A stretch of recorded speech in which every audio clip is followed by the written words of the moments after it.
కానీ చాలామంది ఎక్కడెక్కడో ఉన్న గుళ్ళకు పెడుతూ ఉంటారు.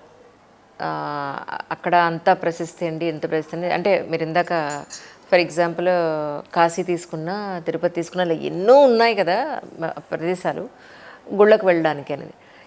నాకేమనిపిస్తుంది అంటే ఇంత డబ్బు ఖర్చు పెట్టుకుని, ఇంత శ్రమపడి ఆ లైన్లో నుంచుని పిల్ల చిల్లతోటి, ఆ చంటి పిల్లలతోటి ఇన్ని కష్టాలు పడ్డం అవసరమా? ఇంట్లో ఉండి కూడా మనం భక్తితో భగవంతుడికి దండం పెట్టుకుంటే అక్కడ వచ్చే ఫలం ఇక్కడ రాదంటారా? అంత కష్టపడడం దూరం వెళ్ళాలంటారా? మనకి తీర్థయాత్ర అని పెట్టారు. ఇది మనం పూర్వీకులంతా కూడా అది పెట్టిన విధానం వేరేది. అది ఎందుకు పెట్టారంటే పూర్వీకులు పెద్దవాళ్ళు అయిపోయిన తర్వాత వాళ్ళు కాశీకి వెళ్ళాలంటే ఏంటి, ఇక్కడ కాశీకి వెళ్తే తిరిగి వచ్చేవాళ్ళు కాదు వాళ్ళు. అవును, అప్పట్లో అవును. వాళ్ళు ఎందుకంటే అప్పుడు ఈ రవాణా సౌకర్యాలు ఏమి ఉండేవి కాదు. ఇక వాళ్ళు వెళ్ళి అక్కడే ఉండిపోయేవాళ్ళు. అది తీర్థయాత్రలు అంటే అలా చేసేవాళ్ళు పూర్వం. అలాగే హరిద్వార్ లాంటి క్షేత్రాలు కానీ ఏంటి ఇప్పుడు మనకి అన్నీ అందుబాటులోకి వచ్చినాయి కాబట్టి ఫ్లైట్లో వెళ్ళిపోతున్నాయి, గంటలో వెళ్ళి 2 గంటల్లో తిరిగి వచ్చేస్తున్నారు. కానీ అసలు వీళ్ళు ఎందుకు వెళ్తున్నారు అనేటువంటి ఎవరికి తెలియదు వాళ్ళకి.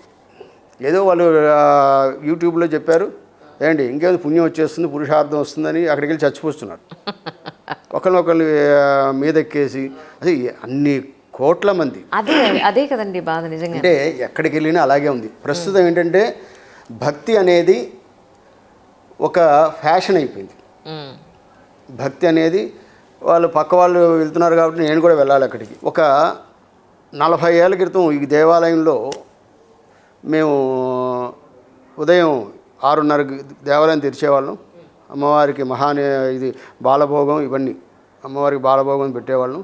చక్కగా అమ్మవారికి పూజా కార్యక్రమాలు చేసేవాళ్ళం.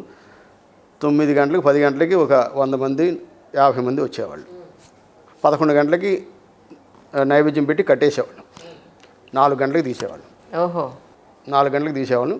7:30కి అసలు ఒక్క పురుగు ఉండేది కాదు ఇక్కడ. ఏంటి ఈ భవానీ దీక్షలు ప్రారంభమైన తర్వాత కొంచెం బాగా పెరిగింది. అమ్మవారికి ఆదాయం బాగా పెరిగింది. మనకి అప్పుడు హుండీలు తెరిస్తే ఎంత వచ్చేది? 6 నెలలకు ఒకసారి హుండీలు తెరిచేవాళ్ళు. 6 నెలలకు 4 నెలలకి హుండీలు తెరిస్తే మహా అయితే 4-5 లక్షలు వచ్చేది అప్పట్లో. ఏంటి అమ్మవారికి చీరలు కానీ పట్టు చీరలు కానీ మేమే ఇక్కడ షావుకారుల దగ్గరికి వెళ్ళి అమ్మవారికి దసరాలో పట్టు చీరలు కావాలండి మీ తరపున ఏమనంటే ఇక్కడ 1 టౌన్లో కొంతమంది వైశ్యులు ఉన్నారు. ఈ వెల్లంపల్లి శ్రీనివాసుని వాళ్ళ ఫాదర్స్ వాళ్ళందరూ కూడా అమ్మవారి భక్తులు బాగా. వాళ్ళు అమ్మవారికి ఏది కావాలన్నా వాళ్ళ దగ్గరికి వెళ్ళి చేయించేవాళ్ళం మేమంతా. అలాగే మేము వెళ్ళి తీసుకునేవాళ్ళం. ఈరోజు అమ్మవారికి 100 కోట్లు వస్తుంది. ఈరోజు అమ్మవారికి 100 కోట్లు ఉంది. ఏంటి అలాగే అమ్మవారికి ప్రతినిత్యం 5,000 మందికి అన్నదానం జరుగుతుంది. 5,000 మందికి అన్నదానం జరుగుతుంది. అలాగే అమ్మవారికి విశేషమైన పూజలు నిత్యం జరుగుతుంటాయి ఇక్కడ. అందుకే అమ్మవారికి వేద పండితులు ఉన్నారు ఇక్కడ. ఏంటంటే ఆ నిత్యం కూడా ఆ వేదాన్ని వాళ్ళు వల్లిస్తూ ఉంటారు అన్నమాట. వేదఘోష నిత్యం జరుగుతుంటుంది. అందుకని ఆ వైబ్రేషన్స్ మనం దేవాలయానికి వెళ్ళే దేనికంటే కేవలం అక్కడ అమ్మవారిలో ఏమి ఉండదు. అక్కడ అమ్మవారు అలా ఉంటుంది అంతే.